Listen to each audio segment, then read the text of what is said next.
Estamos oficialmente aquí documentando esta primera entrevista al atleta internacional Fede Cantú, eh, highliner de profesión y que va a compartir el día de hoy parte de su experiencia, parte de lo que ha sido su camino de aprendizaje en la montaña, en los Andes especialmente, que es una realidad que compartimos con los hermanos argentinos. Así que nada, muy felices de poder generar esta primera instancia, intercambio, comunicación y reflexión sobre las buenas prácticas en la altura. Así que dicho sea eso, Fe, te doy totalmente la palabra. Bueno, también presentar al Manu. Manu va Sí, a ser el moderador. En conjunto vamos a estar moderando, así que dale, Manu, te doy la palabra. sí, ¿se me escucha bien? Efectivamente. Sí, Perfecto. Entonces, para hacer una pequeña introducción del perfil de atleta profesional y guerriller que tiene Fede. Eh, bueno, él ya lleva 5 años de experiencia en Highline, tiene más de 50 Highline abiertos en Argentina y también en Chile, porque él tiene una ligazón con la quinta región. Entonces, él también ha participado en algunos highline acá en la costa de Chile, bien entretenido, como Roca Oceánica, que hoy día es muy polémico porque lo están protegiendo. Tiene participación en múltiples competencias y récord. Tiene el actual récord mundial de low waterline, actual récord argentino de highline, andino, que es a 4.200 metros sobre el nivel del mar. Recordamos que a más altura hay menos oxígeno, entonces caminar un highline en la costa no es lo mismo que caminarlo a 4.000 porque te falta el oxígeno, entonces hay que aclimatarse y todo. Él también viajó a China, yo recuerdo en un momento. Es encargado técnico de los Mendo High que se han hecho, que ahora ya van en la quinta versión, y entre medio se han hecho otras versiones más chicas y locales, y que me llama mucho la atención el Mendo High de siempre, personalmente, porque es un festival que es gratuito, es un encuentro que es gratuito, pero es un festival en realidad a la cantidad de cintas que tiene, largos de las cintas y cantidad de gente que llega. Entonces el Mendo High es un poco en lo que se basó el Valle de los Cóndores High Fest en el formato para hacerlo gratuito. Eh, y también ha participado como encargado técnico en el Festival Argentino de Highline, que es el FA, en las versiones 2017, 18 y 19. 2018 y 2019.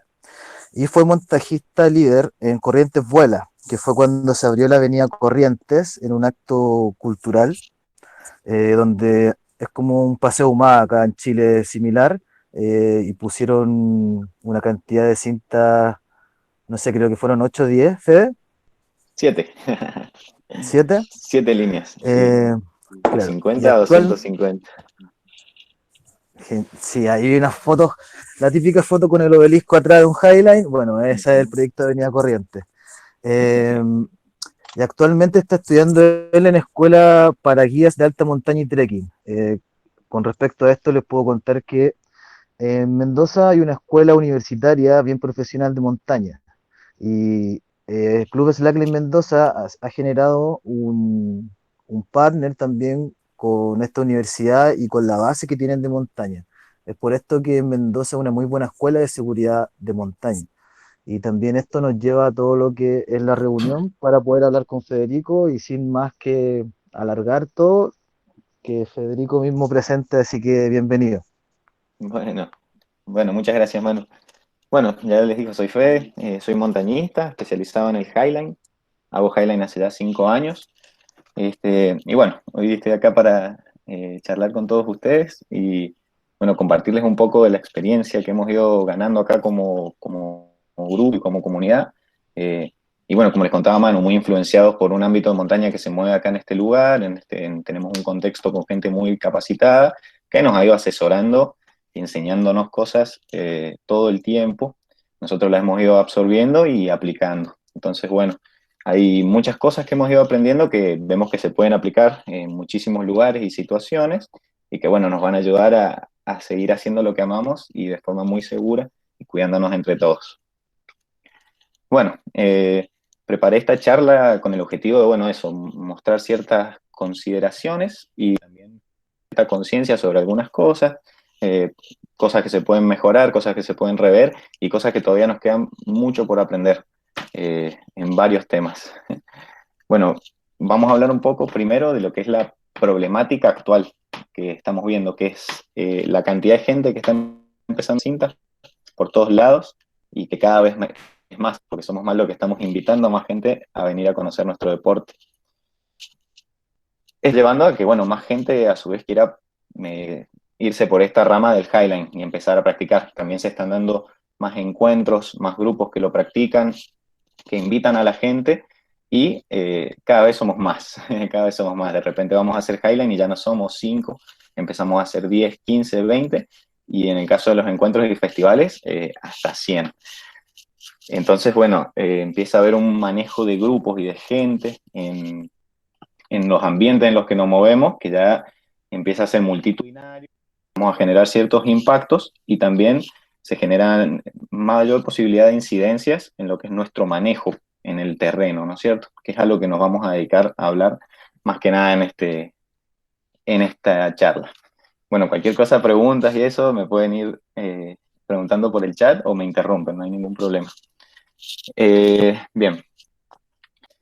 A ver, déjenme pensar.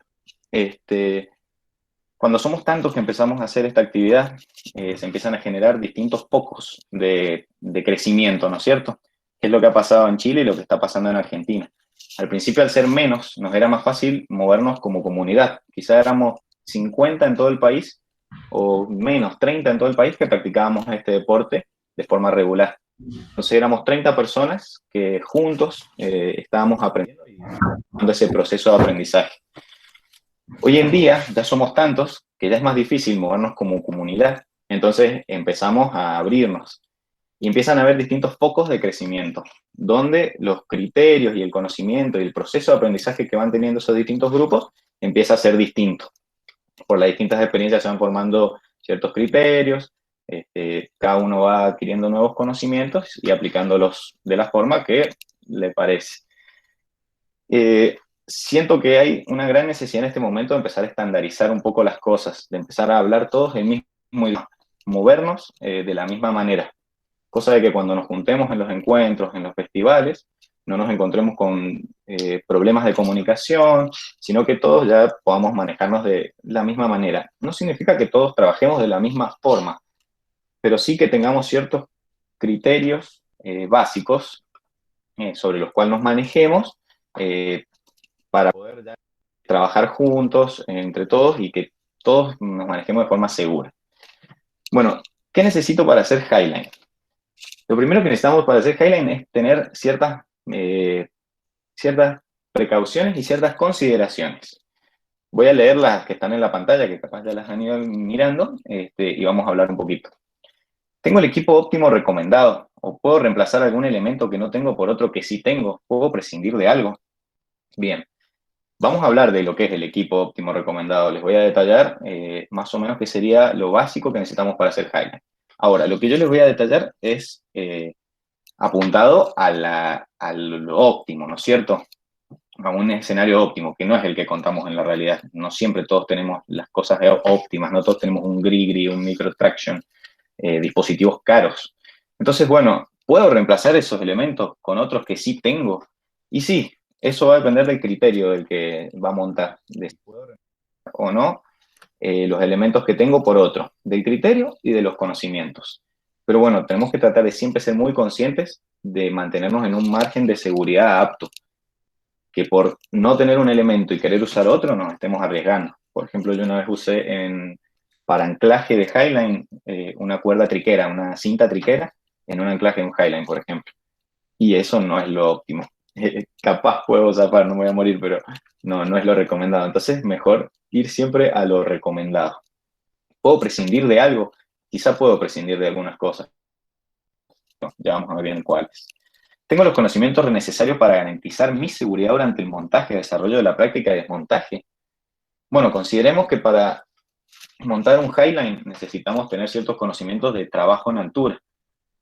Son muchos conocimientos los que hay que tener y muchas consideraciones las que hay que tener. Cuando uno va aprendiendo se va dando cuenta cómo su proceso de aprendizaje quizás fue medio a los palos o a los errores, Y hoy en día tenemos mucho acceso a la información, ya que somos muchos, ya hay mucha gente que tiene mucha experiencia y que no tiene ningún problema en que le manden un WhatsApp y hacerle una consulta. Entonces es más fácil acceder a la información, es más fácil buscar varios criterios y pensar un poco al respecto, qué es lo que me conviene.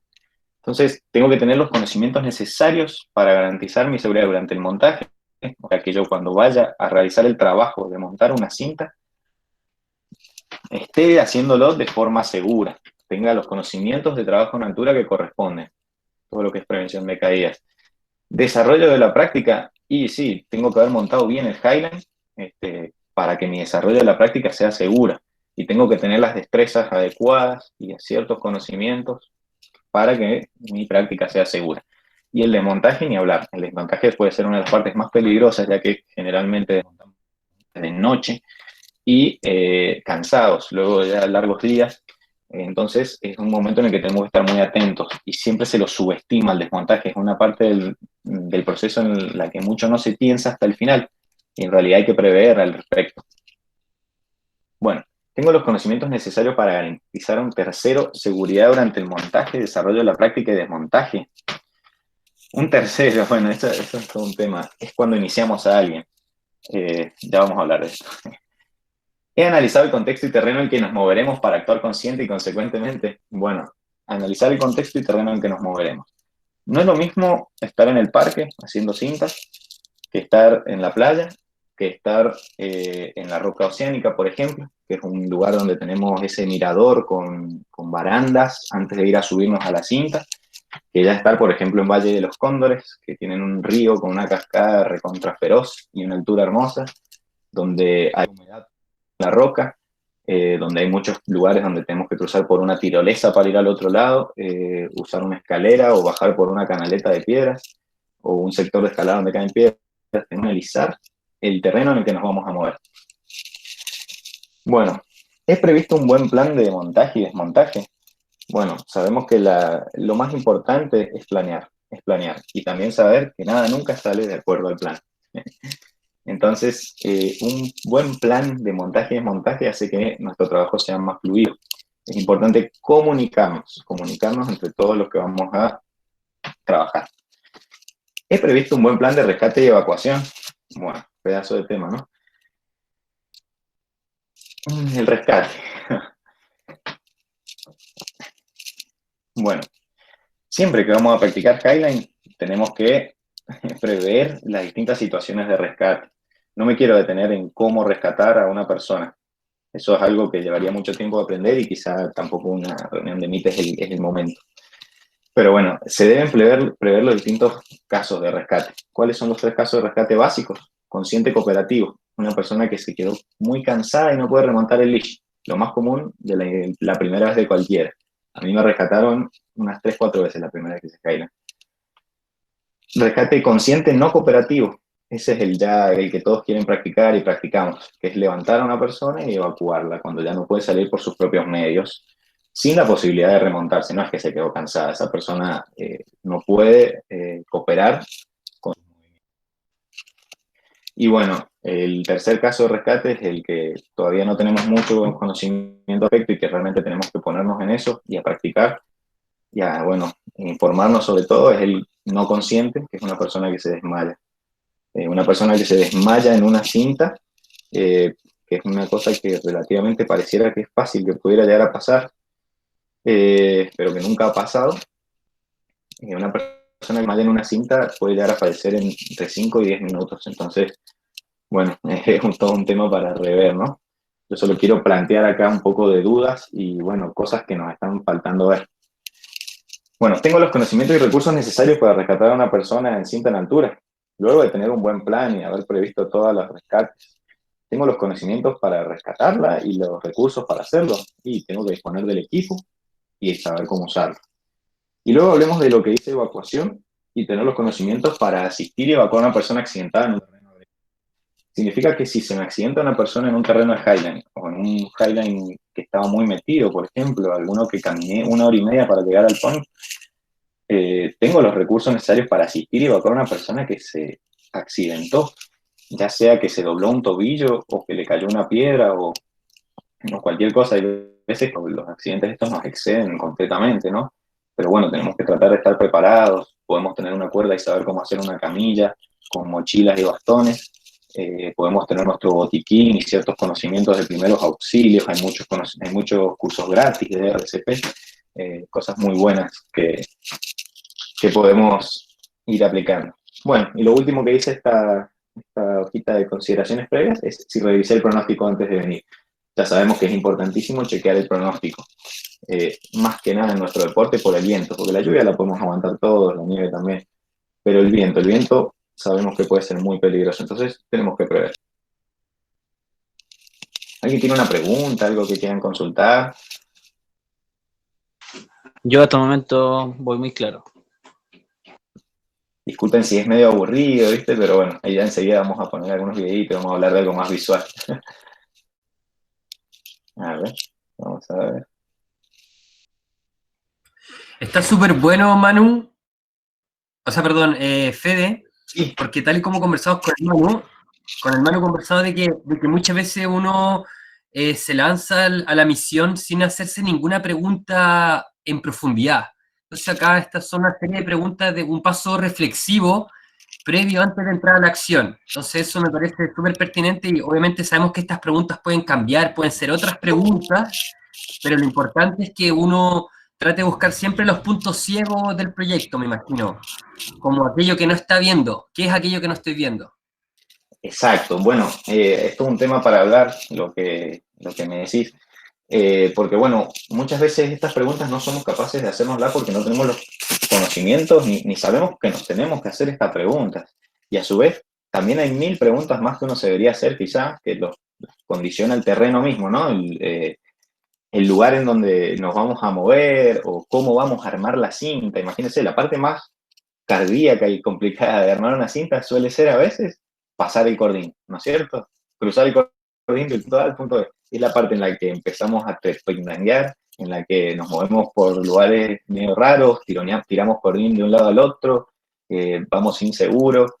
Entonces, a veces es la peor parte. Yo he tenido accidentes graves en esa etapa, en la de pasar el cordín, por ser un punto en el que uno no está preveyendo ciertas. Bueno, a ver, si alguien quiere decir algo, si alguien quiere preguntar, volvemos. Sí. Por acá, Jope. Sí. Bueno, un gusto. Oye, Un gusto, nada, vamos súper claro en cuanto a cómo va avanzando la presentación y quería recalcar algo, ya para no dejar pasar la oportunidad del rescate, es, claro, tú nos mencionas que existen estos 3 tipos de rescates, que el consciente cooperativo, no cooperativo y el inconsciente. Para todo esto, fundamental la coordinación de equipo o cordada para desempeñar las funciones de cada integrante. O sea, me estoy refiriendo como al equipo de rescatistas, en fin. No sé cómo ustedes están realizados o cómo funcionan ustedes en cuanto a la coordinación, a los roles de cada rescatista, de qué se va a encargar cada uno a la hora de desempeñar un rescate. Bien, muy buena pregunta. Nosotros, bueno, en un highline, digamos, en un rescate de highline básico, llamémosle a un consciente cooperativo y un consciente no cooperativo, los dos pueden hacerse con solo 2 personas. Solo 2 personas, con todo el equipo necesario, pueden rescatar a una persona. Y bueno, es uno el que va a ingresar a la línea a asistir y otro el que va, el que va a ingresar a la línea a rescatar a la víctima y el otro el que va a asistir desde el anclaje, ¿no es cierto? Yo creo que lo mejor que puede hacer es impulsar la práctica del rescate a nivel grupal en todas las comunidades. Por ejemplo, si tienen los equipos necesarios, siempre que vamos a hacer highline, proponerse hacer 1, 2, 3, porque una vez que los hacemos y los practicamos, tanto la persona que está en el anclaje como la que va a buscar a la víctima, se van a encontrar con un montón de problemas y lo van a tener que solucionar en ese momento. Y ahí es cuando van a ir aprendiendo. Y a la segunda vez que lo hagan, se van a encontrar con otros problemas y van a buscar otras soluciones y mecanizando las maniobras. Y bueno, hay unas formas relativamente estipuladas de cómo hacerlo, pero bueno, la idea es que en realidad es bastante simple eso, hay que ir y hacerlo.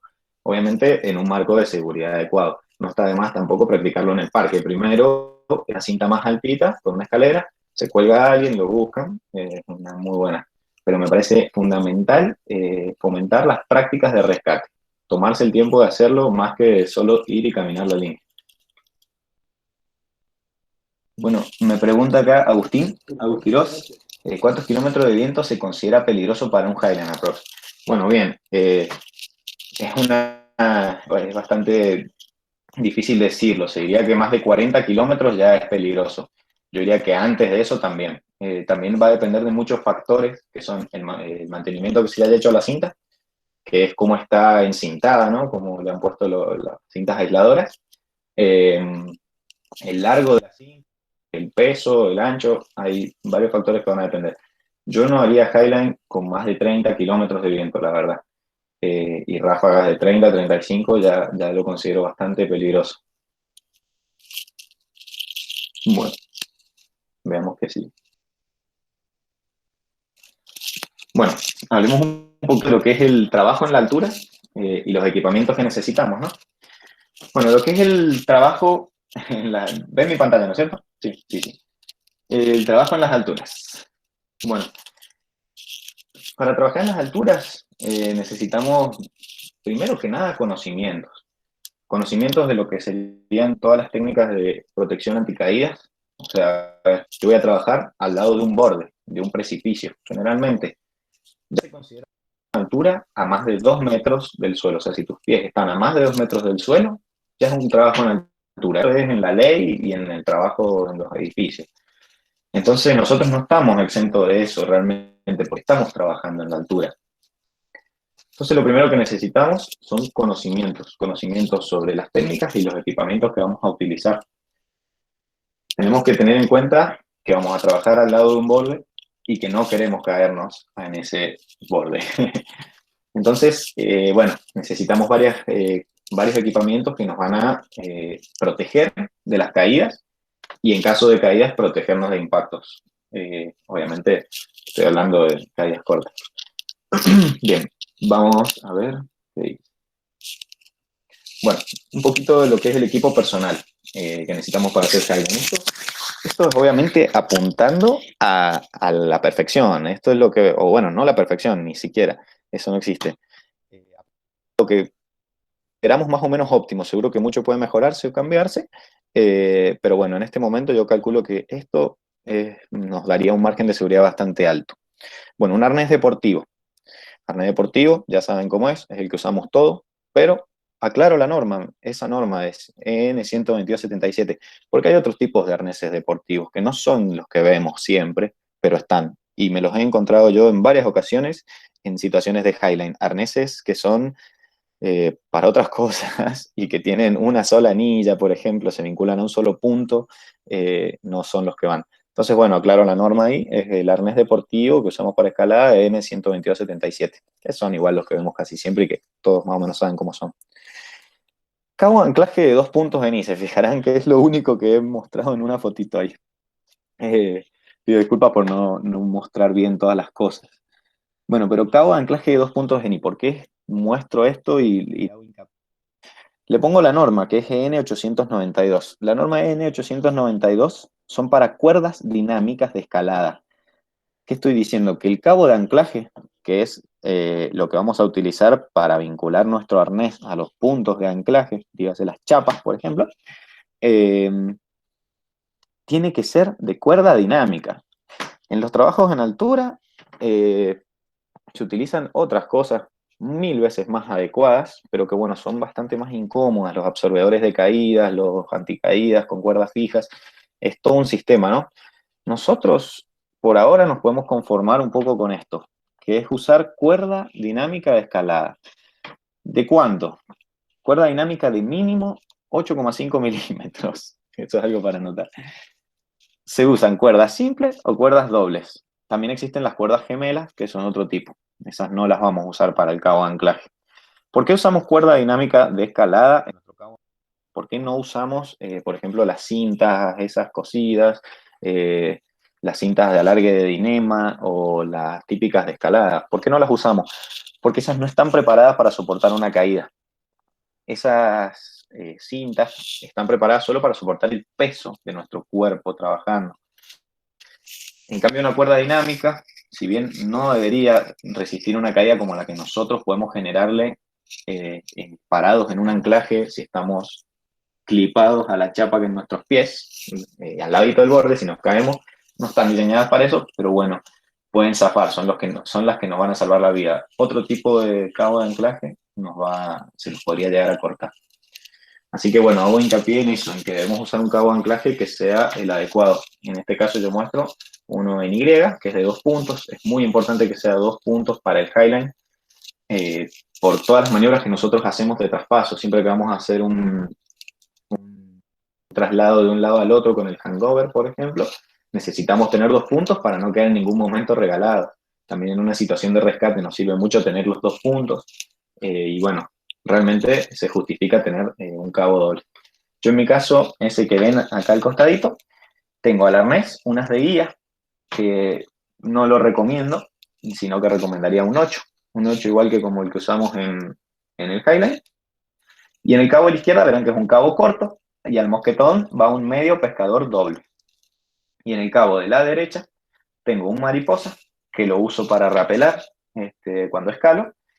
Y si estoy en el highline, ese mariposa lo desarmo. Entonces me queda un cabo muy largo que me sirve para descolgarme de una chapa bien atrasada y poder trabajar con el cabo siempre en tensión, cosa de no caerme, no estar para las caídas. Bueno, sigamos con el equipo personal. 6 moquetones con seguro, son para cubrir más las necesidades que tenemos.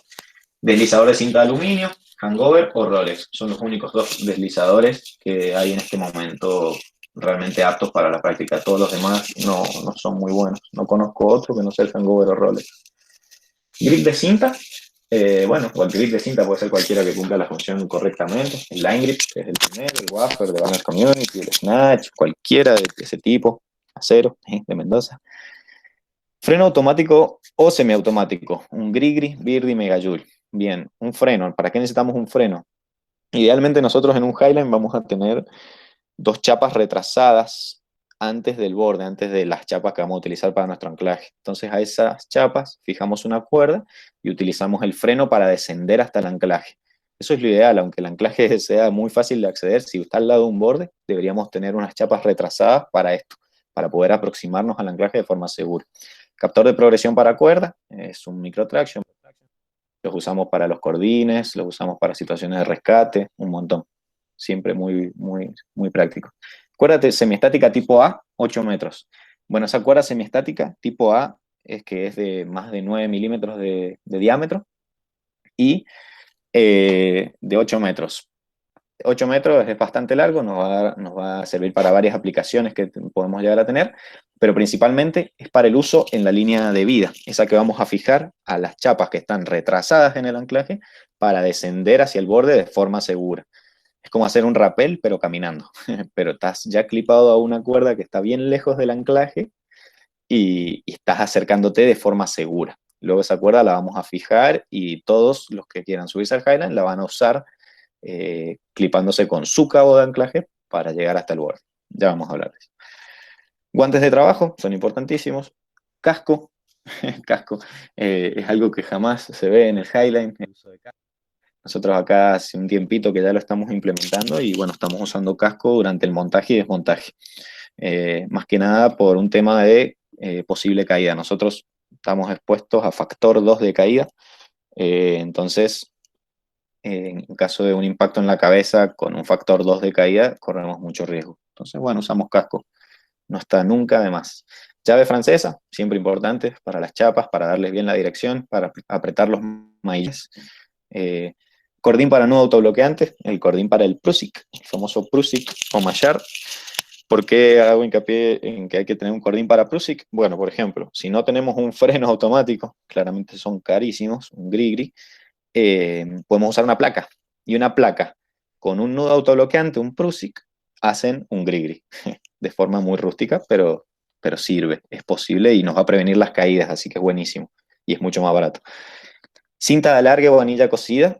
Bueno, para cintas de aplicaciones siempre nos va a servir tener una cinta de alargue para poner el micro traction en el aire y que no esté golpeando contra la roca cuando estamos juntando cordín, para poner nuestro dispositivo 8 que abajo está, en el aire también cuando mandamos cordín en el desmontaje, está bueno.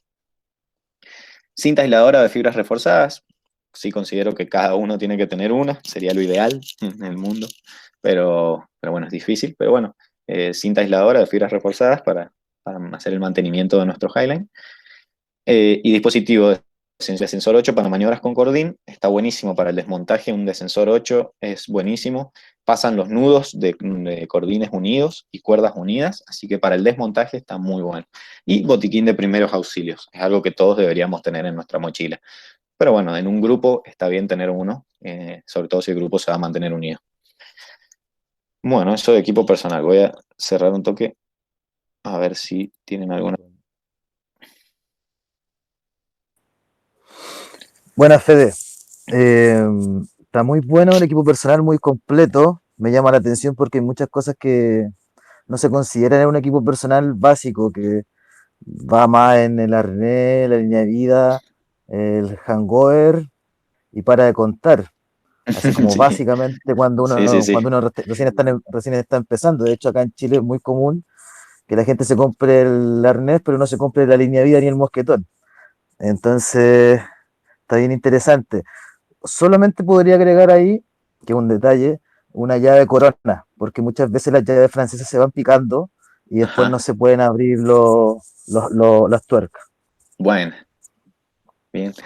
¿Qué te iba a decir? Sí, obviamente todo ese equipo que muestro, ¿viste? Es primero apuntando yo, ¿viste? Que armé un cierto procedimiento, propuesta de procedimientos, es apuntando a una persona que va a armar un Highline sola y que lo va a hacer de forma 100% segura, por ejemplo, teniendo esa cuerda extra con la placa y el Prusik, que son elementos de escalada, que no los tiene generalmente alguien en el ámbito del Highline. Pero bueno, en realidad, si vamos a trabajar en la altura, tenemos que considerar tenerlos, y también el equipador del Highline tendría que haber considerado poner esa chapa extra atrás bien atrás, unos 3, 4, 5 metros detrás de las del borde, para que yo las pueda utilizar con mi cuerda, mi placa y mi Prusik para descender hasta el anclaje de forma segura, que es raro encontrarse con una chapa atrás. Nosotros ahora, por ejemplo, en Mendoza, hemos equipado en todo el escarabajo chapas retrasadas en todos los Highline, para ya llegar siempre y utilizar siempre una línea de vía en el Highline, ¿no? Y también acceder de forma segura, eso es importante. ¿Alguna pregunta? ¿Algo? ¿Sigo? Vamos con el equipo de cinta. Bueno, equipamiento para cinta en altura. Esto sí es lo que todos tenemos, más o menos, porque es muy difícil hacer Highline sin varios de estos elementos. Cinta principal, dice carga mínima de rotura 30 kN. Bueno, sabemos que la ISA recomienda cintas con carga mínima de rotura de 30 kN. Eso lo dice la ISA por algo. Ellos han hecho muchísimos testeos. Ellos han analizado muchísimas variables y muchísimos factores, y por eso ellos recomiendan ese número. Pero bueno, un factor al que está muy sometida la elección de este número es al error humano en principio. Necesitamos cintas que sean resistentes, porque no solo por el error humano, sino también por el desgaste, ¿no?, de las cintas. Si nosotros cometemos una incidencia sobre una cinta, si nosotros la exponemos a un roce incorrecta, la cinta es muy débil para trabajar de una forma en la que no está diseñada. Entonces, es más propensa a rotura. Y bueno, es una parte muy fundamental de nuestro sistema, ya que de ella depende gran parte de nuestra seguridad. Sabemos que una rotura de cinta es algo muy complicado en un sistema, tanto por la rotura en sí, como por el contexto que se me viene después, que es rescatar a una persona que tuvo una caída de backup. Así que bueno, se recomiendan cintas fuertes. Hoy en día se comercializan un montón de cintas que son mucho más débiles que eso, y siempre tenemos que tener en cuenta que el número que nos dice el fabricante es un número óptimo, es un número que lo consiguieron ensayándolo de cierta forma, bajo ciertas condiciones y con cinta nueva. Cuando la cinta ya llegó a nuestra casa, ya no aguanta eso, y después de 6 meses de uso aguanta mucho menos que eso. Y si tiene un pequeño chute, aguanta muchísimo menos que eso. Entonces, bueno, hay que ser conscientes de qué cintas o tiempo las utilizamos. Bueno, cinta secundaria dice preferentemente poliamida, o sea, nylon. ¿Por qué preferentemente nylon? Por la capacidad de absorción de energía que tiene. Si me voy a caer en una cinta secundaria, que es en muchos casos un vuelo bastante largo, una caída libre bastante larga, antes de que me agarre la cinta secundaria, queremos que sea de nylon para que nos absorba la energía de toda esa caída, que no nos parta la cadera básicamente. Bueno, voy a hacer hincapié en el tema de la cinta secundaria, hablando un poquito breve de los midlines.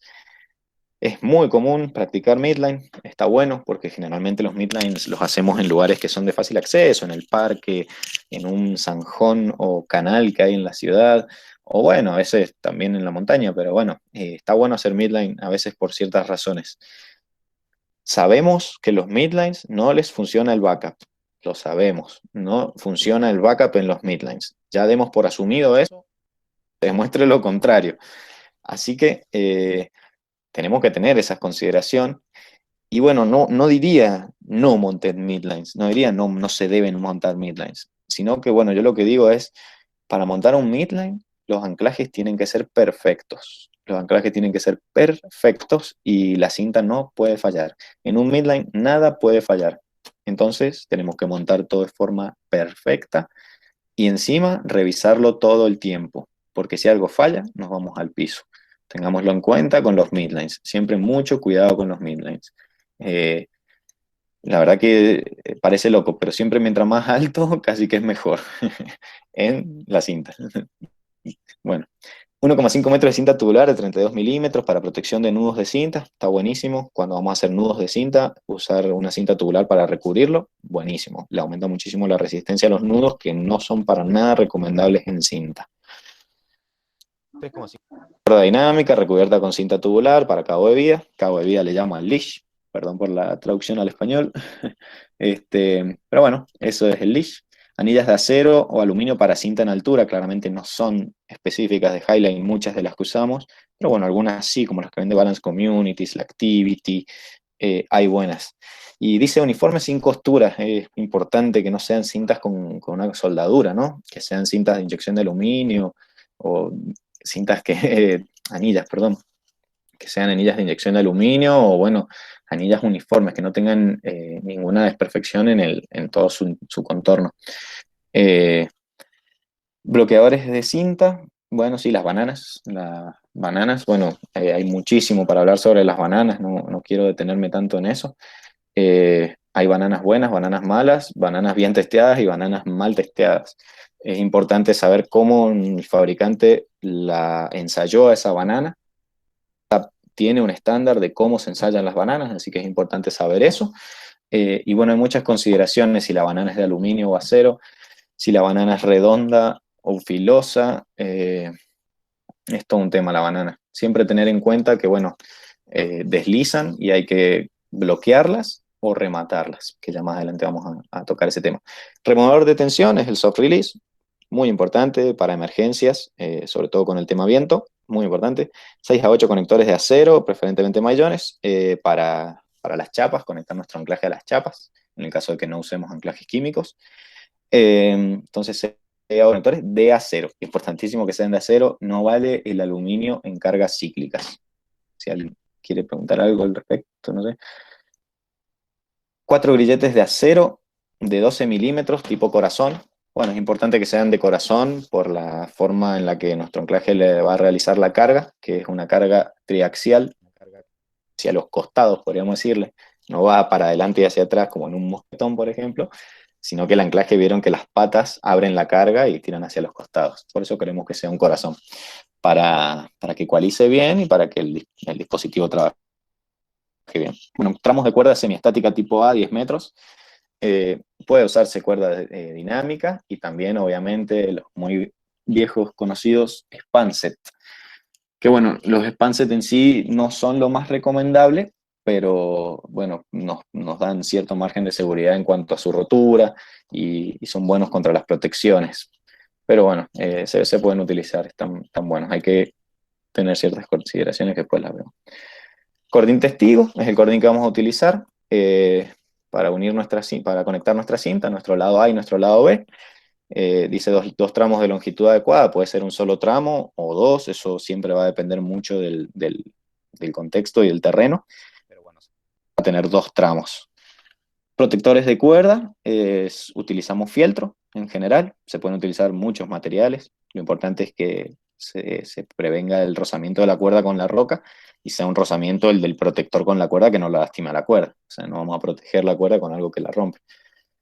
Pero bueno, es importante proteger bien nuestro anclaje. ¿Cinta aisladora o fibras reforzadas? Bueno, eso es, ya sabemos para qué. Y por último vamos a ver un poquito lo que es equipamiento de rescate. Esto es algo mínimo, más o menos, que se puede tener para realizar ciertos escenarios de rescate. Una polea pasanudos me parece fundamental, es algo muy importante de tener, ya que con un hangover no nos alcanza para hacer un rescate. Necesitamos sí o sí una polea grande, una polea Kootenai, Mangue o Acero, son las 3 marcas que conozco.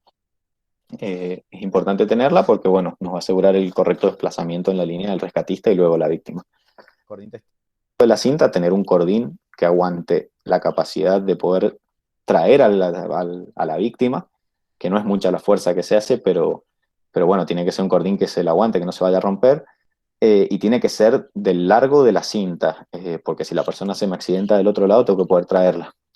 Un estribo para el caso de consciente cooperativo, sobre todo, le mandamos con la polea directamente el estribo y la persona se sube sola. Bueno, los mosquetones para cubrir todas las necesidades, dispositivo de sensor 8, también para el manejo del cordín, captor de progresión para el manejo del cordín, también para armar sistemas de polea se puede utilizar. Cordín para un nuevo autobloqueante, el Prusik. El Prusik nos sirve porque si nosotros queremos levantar a una víctima con el polipasto que abajo lo nombro, y no nos llega el mosquetón que le queremos vincular al arnés a la víctima, podemos usar el Prusik para hacerle un Prusik al leash. O sea, podemos levantar a la persona haciendo un autobloque al leash, el nudo Prusik. Bueno, polipasto con ventaja mecánica real mayor a 2. Eso sería una ventaja mecánica teórica mayor a 3 o 4, más o menos. Una ventaja mecánica real mayor a 2 ya nos va a servir. La teórica va a tener que ser un sistemita 3 en 1 o 4 en 1. Después me preguntan si necesitan. Anilla de cinta de 120, es para hacer un arnés de pecho. Y cuerda semiestática tipo A o B 10 metros es para evacuar a la víctima de la roca cuando ya llega al anclaje y queda descolgada en el vacío al lado de la roca. Con esa cuerda la vamos a sacar. Y bueno, abajo todo lo que nos falta saber para el caso de la víctima inconsciente. Ya sabemos que ese caso es complicado y bueno, tenemos que aprender muchísimo al respecto. Bueno, vuelvo un poquito. Buena, Fede. Bueno, surgió una pregunta en el chat de parte de José Cariaga que pregunta ¿por qué dices que el Spanset no es recomendable?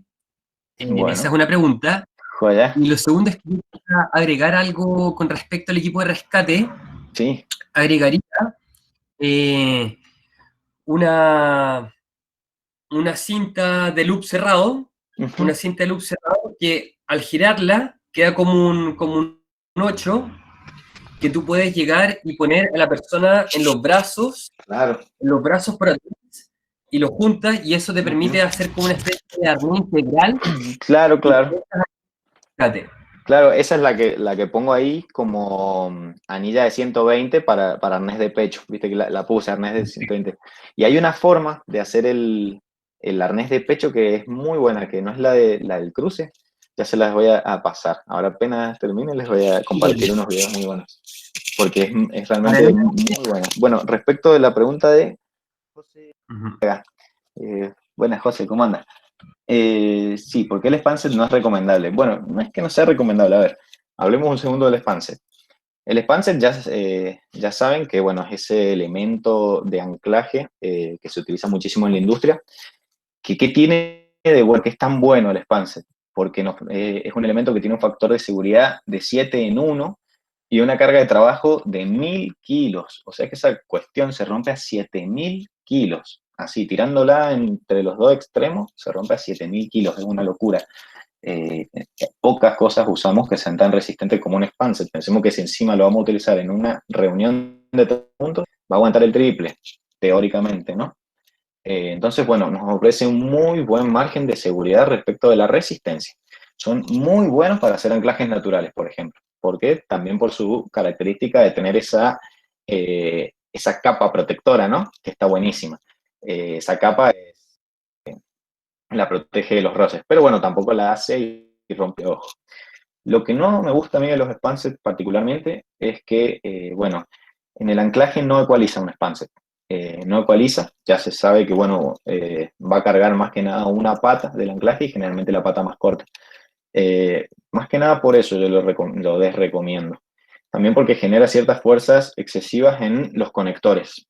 Si no usamos los conectores adecuados, que son los delta, genera cargas excesivas en los conectores. Entonces, tiene esas ciertas cosas que no me gustan tanto. También porque son muy pesados y porque son de un tamaño único. O sea, están de ese tamaño y una cuerda me parece más versátil, la podemos unir, acortar, alargar y nos permite hacer ciertas varias cosas y cubrir los distintos escenarios de un posible anclaje. Y hay que tener en cuenta que al spanset, por más que sea antibomba, hay que prevenir de la extensión, o sea, agregarle un y protegerlo bien. Pero bueno, si se recontra, pueden usar, o sea, están a bomba, son muy fuertes.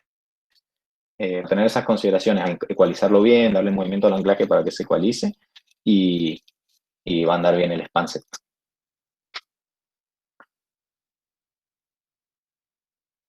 Bien, vamos con esto que sigue acá. Sí. Bueno, Frepasis, se encontraron con eso de una.